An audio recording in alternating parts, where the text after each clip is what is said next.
جمعية الدعوة والإرشاد وتوعية الجاليات بمحافظة بدر. الحمد للہ رب العالمین والصلاة والسلام علی اشرف الانبیاء والمرسلین نبینا و حبیبنا محمد وعلی آلہ وصحبہ اجمعین، اما بعد۔ محترم سامعین کرام، اولاد اللہ تعالیٰ کی بہت بڑی نعمت ہے اور یہ دنیاوی زندگی کی خوبصورتی ہے۔ شادی کے بین مقاصد میں سے بہت بڑا مقصد اور اہم مقصد اولاد کا حاصل کرنا ہے، کیونکہ نیک اولاد یہ انسان کی دنیا بھی خوبصورت کر دیتی ہے اور انسان کی آخرت بھی خوبصورت کر دیتی ہے۔ نیک اولاد کی وجہ سے انسان کی پوری زندگی بشمول بڑھاپا شاندار گزرتا ہے، اور نیک اولاد کی وجہ سے انسان کے نامہ اعمال کی خوبصورتی بھی بڑھتی ہے۔ اسی لیے پاک پیغمبر علیہ الصلاۃ والسلام نے فرمایا کہ نیک اولاد انسان کے مر جانے کے بعد اس کے لیے بہترین صدقہ جاریہ ہے۔ جتنے بھی وہ نیک اعمال کریں گے ان کا پراپر حصہ ان کے والدین کو جائے گا، اور ان کی والدین کی قبریں بھی ٹھنڈی ہوں گی اور آخرت والے دن بھی ان کو سکون ملے گا۔ اولاد کا حاصل کرنا یہ میاں بیوی کی ایک طبی چیز ہے، ان کی طبیعت ہے۔ ہر شادی شدہ جوڑا اولاد کو حاصل کرنا چاہتا ہے اور اس کی تمنا رکھتا ہے، لیکن اولاد کا آنا یہ اللہ رب العالمین کے حکم سے ہے۔ اولاد اللہ کے ہاتھ میں ہے۔ اللہ رب العالمین قرآن مجید کے اندر ارشاد فرماتے ہیں کہ ہم جس کو چاہتے ہیں لڑکے عطا کرتے ہیں، جس کو چاہتے ہیں لڑکیاں دیتے ہیں، جس کو چاہتے ہیں مکس کر کے دیتے ہیں، اور جس کو چاہتے ہیں بے اولاد رکھتے ہیں۔ اولاد کے ملنے یا نہ ملنے میں اللہ رب العالمین کی حکمت پوشیدہ ہے، اور اللہ تعالیٰ بہت بڑے حکیم ہیں۔ اللہ ہی جانتے ہیں کہ اس شخص کے لیے اولاد بہتر ہے، دے دی جائے، اس شخص کے لیے اولاد بہتر نہیں، اس سے روک لی جائے۔ تو اللہ رب العالمین کی طرف سے ہی اولاد کا ملنا یہ ہمارا ایک ایمان ہے، ہمارا ایک اسلام کا اہم جز ہے۔ لیکن بہرحال اولاد کی تمنا یہ ایک طبیعی چیز ہے۔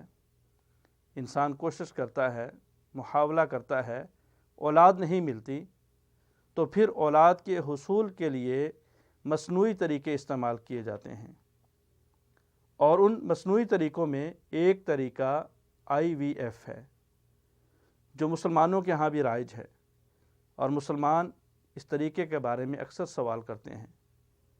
عربی زبان کے اندر اس کو التلقیح الاصطناعی کہا جاتا ہے، یعنی مصنوعی طریقے سے اولاد کو حاصل کرنا۔ یہ IVF کہتے کسے ہیں؟ سادہ سے الفاظ میں، سادہ لفظوں میں اس کا ترجمہ یہ ہے کہ اگر انسان کو اولاد نہیں مل رہی، بہت دکھ ہے، تو اولاد کے نہ ہونے کا دکھ اس کو مصنوعی طریقے سے ختم کرنا یہ IVF کہلاتا ہے۔ اس کا طریقہ کیا ہے؟ اس کا طریقہ یہ ہے کہ عورت کے انڈوں کو لیا جاتا ہے، عورت کی مادہ منویہ کو لیا جاتا ہے، اور اسی طرح مرد کے مادہ منویہ کو لیا جاتا ہے۔ خاوند اور بیوی دونوں کے مواد منویہ لیے جاتے ہیں، عورت کا مادہ جس کو ایگز کہتے ہیں اور مرد کا مادہ جس کو سپرم کہتے ہیں، ان دونوں کو لیا جاتا ہے، اور ان کو لیبارٹری میں ایک مخصوص آلے میں مکس کیا جاتا ہے، پھر مخصوص درجہ حرارت میں ان کو رکھا جاتا ہے۔ جب یہ دیکھا جاتا ہے کہ ان میں اولاد پیدا ہونے کی صلاحیت ہو گئی ہے تو پھر اس کو کسی ٹیوب کے ذریعے، کسی ٹیکے کے ذریعے عورت کے رحم میں یعنی عورت کی بچہ دانی میں رکھ دیا جاتا ہے۔ پھر اس سے آگے اولاد کا ہونا یا نہ ہونا یہ اللہ کے ہاتھ میں ہے۔ تو کیا یہ طریقہ درست ہے یا غیر درست ہے؟ جائز ہے یا ناجائز ہے؟ تو اس کے بارے میں علماء کرام بڑی محتاط گفتگو کرتے ہیں۔ اکثر علماء کا نظریہ تو یہ ہے کہ یہ طریقہ نہیں ہونا چاہیے، رب کی رضا کے اوپر راضی رہنا چاہیے اور شرعی طریقے استعمال کرنے چاہیے۔ اگر ایک بیوی سے اولاد نہیں ہو رہی تو اللہ نے آپشن رکھا ہے دوسری بیوی کا، تیسری بیوی کا، چوتھی بیوی کا۔ اگر پھر بھی اولاد نہیں ہو رہی تو بہرحال کسی حد تک جا کے یہ طریقہ اختیار کیا جا سکتا ہے۔ اس سے پہلے شرعی طریقوں کے اندر جادو ٹونے سے ہٹ کے انسان تمام طریقے استعمال کرے گا، اللہ کا ذکر بھی کرے گا، نظر بھی مانے گا، روزے بھی رکھے گا، اس کے علاوہ جو ہے وہ قرآن پاک کی تلاوت بھی کرے گا، سارے کام کرے گا، دعائیں بھی کرے گا، لیکن اگر مایوسی ہی مایوسی ہے اور مایوسی کا پانی سر سے گزر گیا تو پھر اس طریقے کو استعمال کیا جا سکتا ہے، لیکن محدود شرطوں کے ساتھ، مخصوص شرطوں کے ساتھ۔ کیوں؟ اس لیے کہ یہ مرحلہ، یہ عمل بہت خطرناک ہے۔ اس کے اندر عورت کی جو مغلظہ شرمگاہ ہے، یعنی اس کی شرمگاہ کو ٹوٹلی طور پہ دیکھنا پڑے گا، کشف کرنا پڑے گا، اور کسی بھی انسان کی شرمگاہ کو ضرورت کے بغیر نہیں دیکھ سکتے، اور اگر یہ ضرورت اس طریقے کے علاوہ کسی دوسرے طریقے سے حل ہونے والی ہے تو فابہا الحمدللہ، وگرنہ پھر مخصوص شرطوں میں سب سے پہلی شرط یہ ہے کہ یہ کام انتہائی مجبوری میں کیا جائے گا۔ شادی کی تمام طریقے استعمال کیے، صبر کیا، 7 8 سال 10 سال کا عرصہ گزر گیا، پھر اس کے بعد جب جا کے نا امیدی ہو گئی تو پھر اس طریقے کو استعمال کرنا۔